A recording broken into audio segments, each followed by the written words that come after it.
It started with a single woman.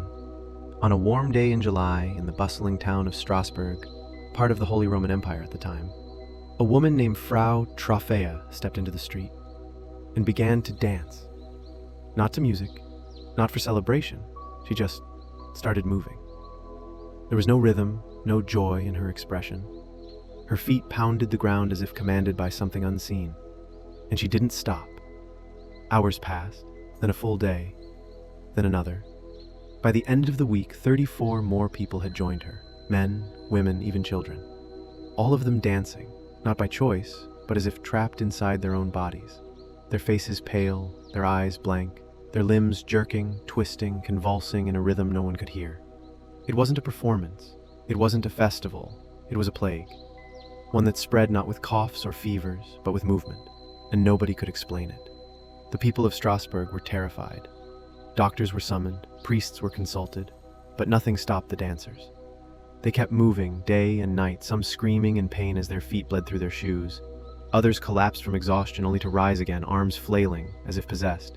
And then people started dying of heart attacks, of strokes, of sheer physical fatigue. They literally danced themselves to death. By the end of the month, the number of afflicted had grown to nearly 400.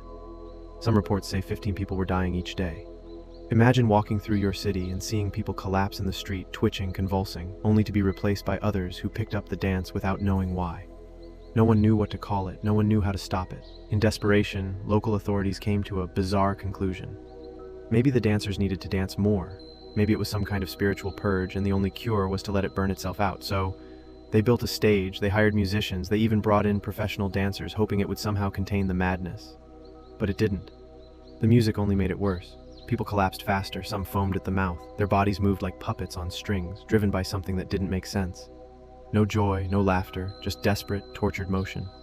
And still, no one stopped it. The church claimed it was divine punishment, a curse sent by Saint Vitus, the patron saint of dancing. Others thought it was demonic possession, a punishment for sin, a sign of the end times. But modern scientists and historians have other theories, and they might be even more unsettling. One theory blames ergot, a hallucinogenic fungus that grows on damp rye.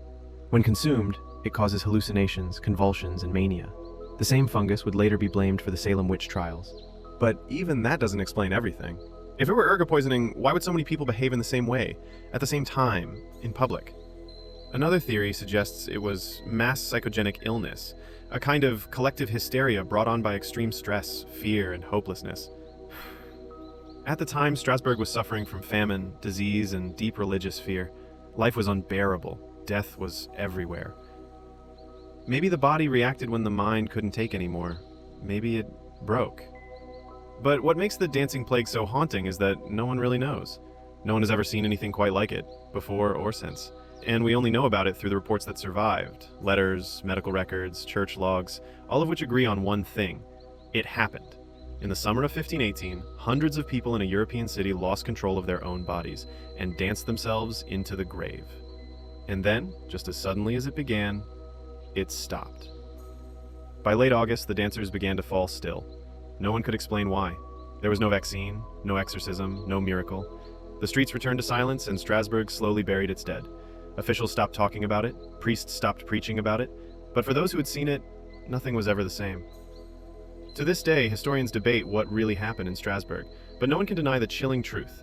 Something, psychological, spiritual, biological, or something beyond all explanation, took control of an entire town and made it dance until it died. We like to think we understand our minds, our bodies, our world, but the dancing plague reminds us that sometimes the line between reason and madness is much thinner than we imagine. And the most terrifying part? It didn't need a virus. It didn't need a weapon. It just needed fear and an open space.